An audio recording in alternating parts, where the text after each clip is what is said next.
আপনাকে জিজ্ঞাসা করি, মানে খুবই পপুলার প্রশ্ন এই মুহূর্তে, সংস্কার আগে না নির্বাচন আগে? দেখুন,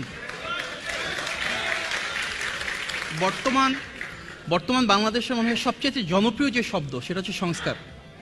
এখন এটা নিয়ে একটা রিসার্চ হওয়া উচিত যে সংস্কার শব্দটা জনককে। আমি বিশ্বাস করি আমরা যারা এই আন্দোলনের সাথে সম্পৃক্ত ছিলাম, সকল শ্রেণী পেশার মানুষ, ছাত্র, সকল গণতন্ত্র পক্ষের প্রতিটি রাজনৈতিক দলের মানুষ ছিল, সবার মাথায় একটা বিষয় ছিল, সেটা কি? শেখ হাসিনার পতন। সেখানে কিন্তু সংস্কার ছিল না। হাত তুলতে বলেন, কয়টা লোক হাত তুলবে যে সংস্কার? বাইক্যামেরাল লেজিসলেশন, বা এখানে রিক্সা শ্রমিক ছিল, পোশাক শ্রমিক ছিল, সেখানে সবার মাথায় কিন্তু এটা ছিল না যে আমরা আইন বিভাগ, বিচার বিভাগ, এই ভারী ভারী জিনিসগুলো তাদের ভিতরে সমন্বয় করব। কিন্তু সবার মাঝে একটা জিনিস ছিল যে আমরা একটা পরিবর্তিত বাংলাদেশ দেখতে চাই। কিন্তু সংস্কার জিনিসটা সবার আগে বাংলাদেশে কিন্তু এনেছিল বিএনপি। 2016 সালে যখন আমরা ভিশন 2030 অ্যানাউন্স করলাম, তখন কিন্তু সেখানে সংস্কার শব্দটা ছিল। এই যে রাষ্ট্র কাঠামোর মেরামত, সেগুলো তখন সেখান থেকে ছিল। পরবর্তীতে সেটাই ইভলিউশন হয়ে দেখা গেল 2022 সালে আমরা 27 দফা প্রোভাইড করলাম। সে 27 দফার পরবর্তীতে আরো 4টা দফা এক হয়ে যুগপৎ আন্দোলনে যারা শরিক দল, সবাই মিলে আমরা 31 দফা গঠন করলাম। সে 31 দফা কবে করা হলো? গত বছরের জুলাইয়ে। আজকে আমরা যেই যে রাজনৈতিক টার্মসগুলো ইউজ করছি, সংস্কার, রাষ্ট্র মেরামত, তার প্রত্যেকটাই কিন্তু সে 31 দফাতে ছিল।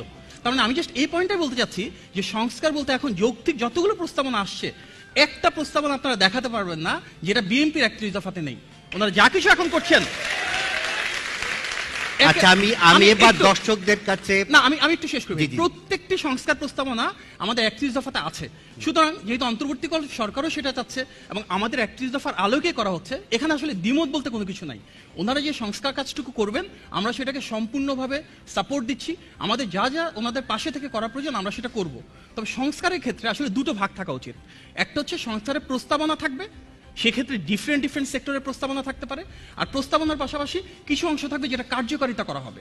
অর্থাৎ অন্তর্বর্তী সরকার একাধারে অনেকগুলো প্রস্তাব রাখতে পারেন এবং তার মাঝে যেগুলো প্রয়োজনীয় সেগুলো তারা কার্যকর করবেন কতটুকু?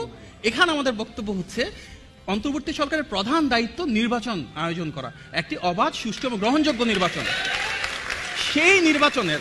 সেই নির্বাচনের সাথে সংশ্লিষ্ট 4টা সংস্কার আছে, যেটা আমাদের 31 দফাতেও প্রস্তাবনা আছে।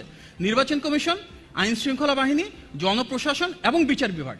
এই 4টা সংস্কারে যতটুকু নির্বাচন আয়োজনের সাথে প্রয়োজনীয় ওনারা ততটুকু করবেন, বাকিটুকু ওনারা রেখে দিবেন এবং পরবর্তীতে যে নির্বাচিত সরকার আসবে, যার জনগণের ম্যান্ডেট থাকবে, জনগণের ক্ষমতার প্রতিফলনে ম্যান্ডেট নিয়ে এসে তারা প্রতিপালন করবেন, সেটা এটা আমাদের প্রস্তাবনা।